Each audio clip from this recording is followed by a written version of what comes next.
Welcome to Kenton's videos. Enjoy the video. You start by choosing the right legal form for liability and taxes. An LLC often balances protection and simplicity. Next, apply for your government tax ID. This is your Cloud Kitchen's official identifier for invoices and payments. Once done, register the trade name and file local business registration.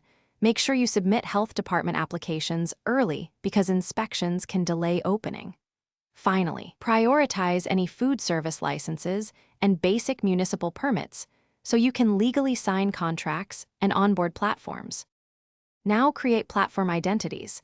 Register your kitchen on delivery apps using the exact legal name and tax ID to avoid verification rejections.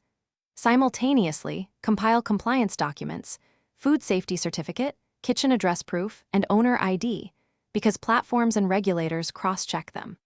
Once verified, link your POS and accounting system to GSD and your business bank account to automate settlements. Make sure to test order flow with a closed beta so you can fix menu mapping, prep timing, and printing before public launch.